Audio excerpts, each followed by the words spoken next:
Who knew that all I had to do was to give them my blessing for my husband and his mistress to break up? I have known about his infidelity for 10 months now when he almost missed the birth of our baby.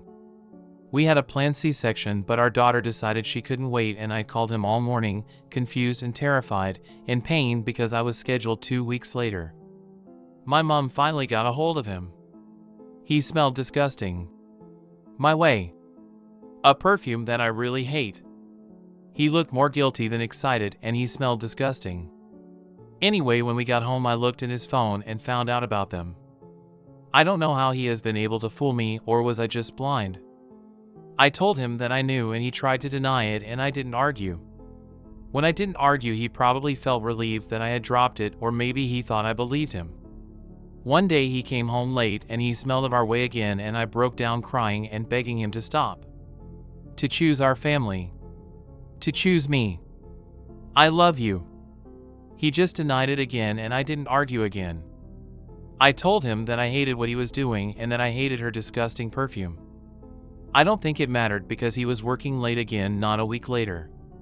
The day after New Year's Day, I took my children to town because I convinced myself that I needed to do some shopping.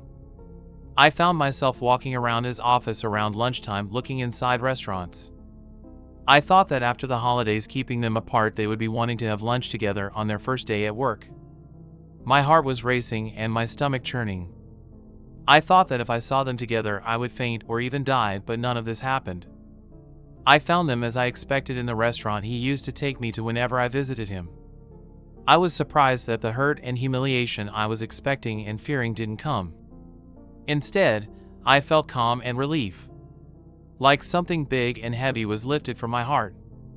I even felt embarrassed that he was as predictable as I thought. I think I stopped having any feelings for him right that moment. It reeked of my way in the whole restaurant, or maybe I just imagined it.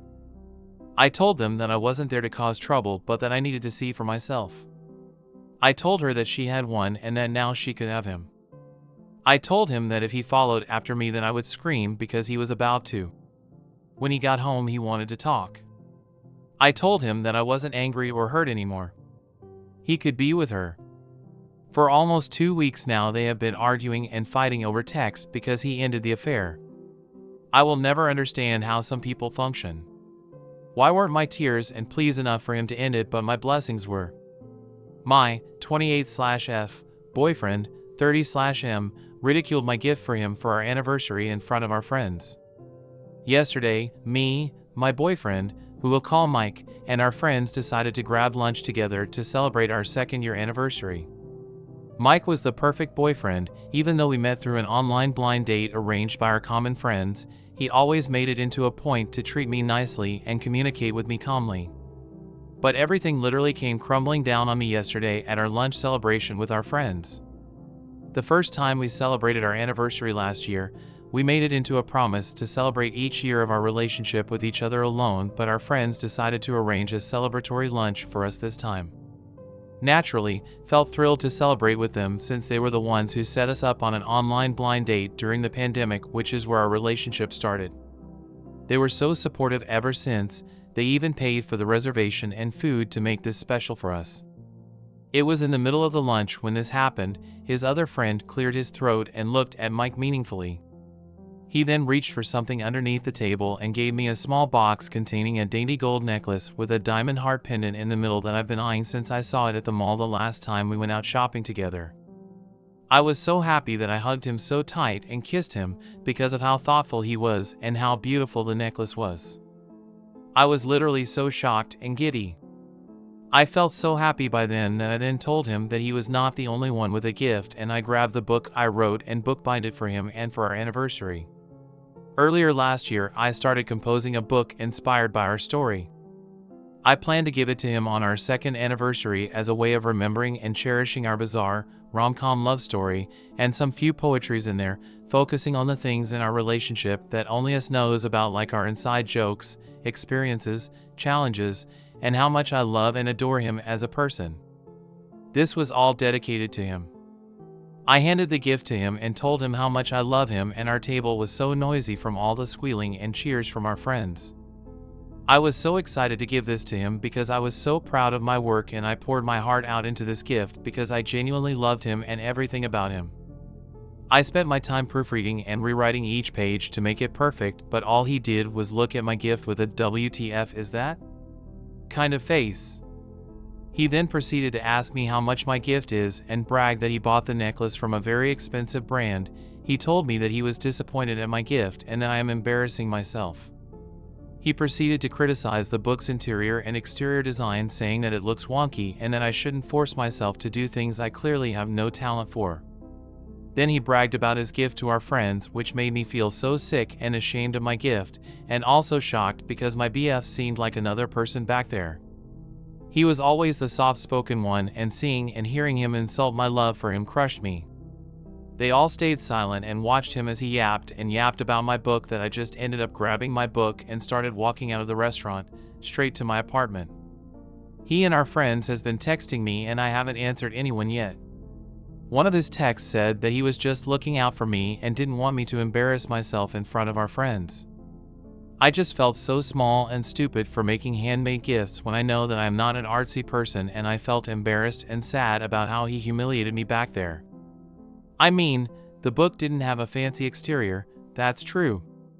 But what hurts more is the fact that he insulted it immediately without even looking at what I wrote in there first.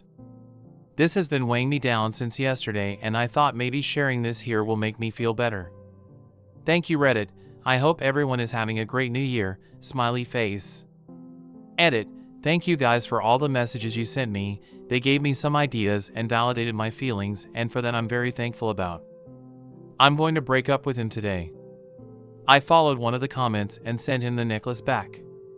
He called me and he was crying, asking me if I'm throwing out his love for me. I literally almost broke out of the phone to punch him. I was so angry. He did that to me, and now that he tasted his own medicine, he's gonna be mad about it? He said that I can't break up with him over the phone, and I think he's going to force himself to my apartment, so I tried calling some of our friends for help. When they arrived, they hugged me and sat me down. Apparently our friends also aren't contacting him and told him to get lost and that they were never friends after that.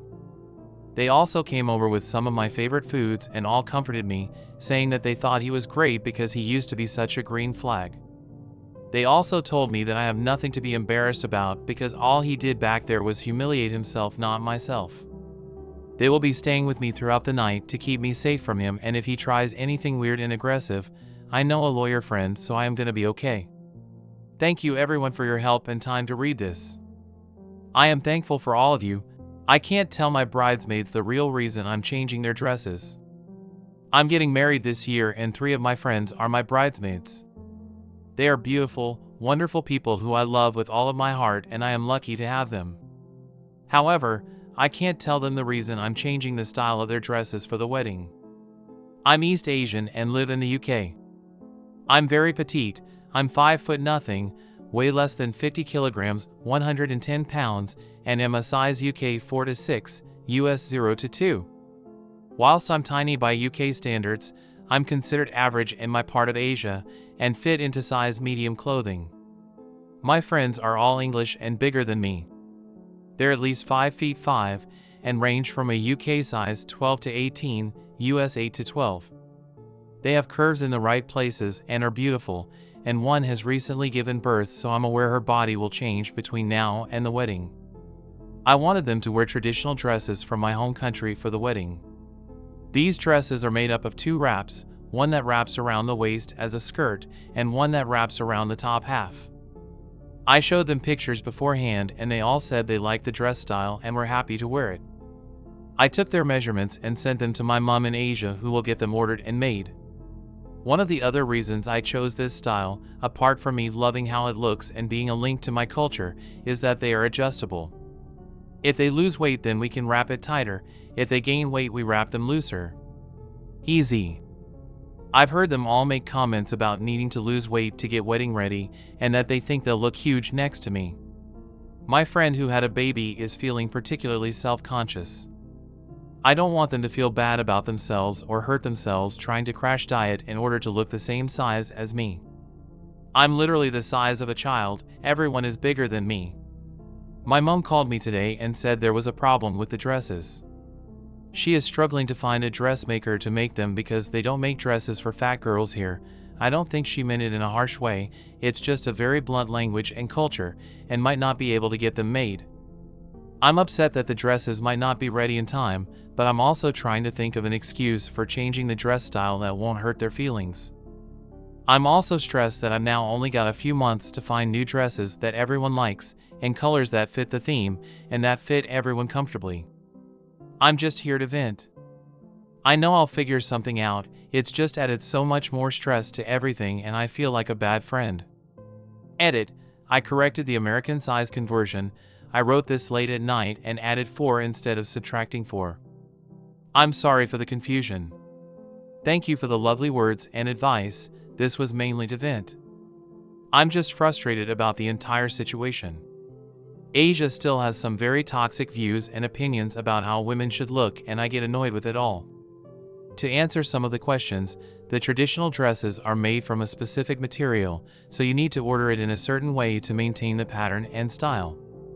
My mom also does not live in a major city in our country and the area is very traditional, so these sizes are uncommon and heavily judged.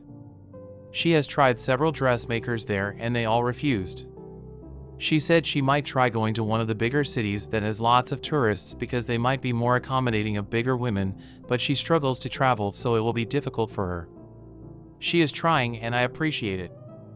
There are also very few dressmakers in the UK that can do this specific style, trust me, I have looked. They also live far from where we all live, not all of us are in the same area and have conflicting schedules, and would charge 5 to 10 times per dress what they cost in our country. Also, one of the main reasons for the style choice was that they are adjustable to accommodate for changes in their weight and size, mainly for friend with baby. They've all made comments about how big they are and I wanted them to be comfortable. Friend with baby wanted a dress in her pre-baby size, 2 to 3 sizes smaller than she is now, as motivation to lose the baby weight. Yes, I could tailor the more Western style dresses, but once again it's a cost/time/ her body could potentially change a little/ a lot. This was just a vent about how unaccommodating my culture is. I'm looking at other dresses, it's just a pain in the arse and I hate last minute changes, lol. My nosy ex-wife is the cause for the 2 most gruesome murders in my country's history. Because this case is on Google, with the leaked images of the crime scene and also to protect the little bit of privacy and sanity my family still has, I will change the names of all parties involved. I will also avoid mentioning dates. I, 57M, have been married to my beautiful wife, 55F, for 32 years up until her passing. She was and still is to me the most charming, beautiful, charismatic woman to have ever graced this planet. She was the light of my world and the epitome of a graceful woman. Her only flaw, she was a bit nosy. Throughout our marriage, I would joke to her, sometimes you have to mind your own business, it's cheaper that way, not realizing that someday it would ultimately end up being a fatal flaw. Remember these names as it will become easier to follow through. My wife, Charlotte, neighbor, boyfriend King, 40 years old, neighbor, girlfriend Nina, 32 years old. Kind and Nina are a couple. Contractor male, George, 49 years old. There wasn't anything or any information within our neighborhood that my wife didn't know about. Almost every night after I came home from work, she would have something to tell me. Charlotte was a stay-at-home mom since the day she gave birth to our 3 kids. Next door to us, a new home was being constructed and was nearing completion.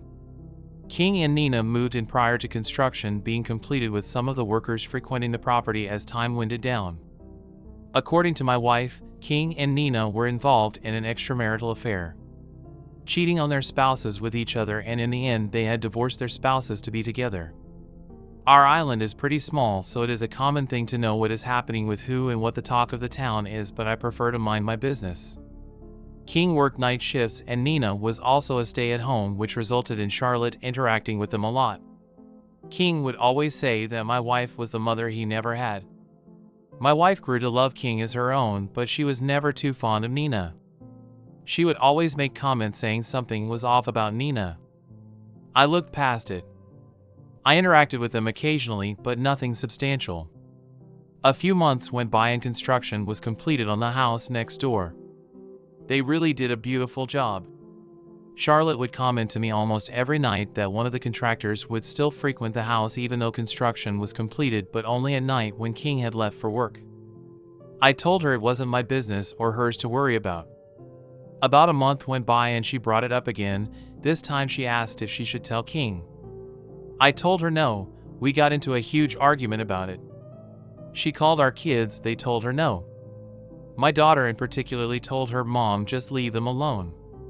The next morning before I left for work, I specifically told Charlotte to not do anything stupid. What does Charlotte do? Something incredibly stupid. As humans, we observe things subconsciously, and it isn't until you sit down and piece things together that you notice just how much you observe. I came home from work and as usual King's car was gone, which meant he was to work. Later that night I took the trash out and noticed King's vehicle was back, but this time it was parked behind George's vehicle. I also heard muffled noises, but it wasn't loud because our homes in the neighborhood have hurricane impact resistant windows, which is basically a sealant. Those windows make it hard to hear anything from the inside and outside. I went back inside and jokingly said to my wife, "Guess he must have found out." She looked at me and said maybe so. The next morning neither Nina or King came out to hail my wife, and George's car was still in the driveway. The night came, and still the same thing. King's car didn't move and George's car was still blocked in. The next morning Charlotte told me she would go next door to check on King and Nina. I said okay and left for work. Once again my wife, being the nosy person she is, knocked on the door and didn't get a reply. She walked around the yard and knocked on their sliding door. She didn't get a reply. My wife called me and asked if she should get a welfare check done. I told her no. Some hours go by, my wife called me again and asked again if she should get a welfare check done because something doesn't feel right. I asked her why does she care so much. That is when she admitted to me that she had texted King while he was at work 2 nights ago. "I thought construction was done at your home. Why is the contractor back? He only works at night."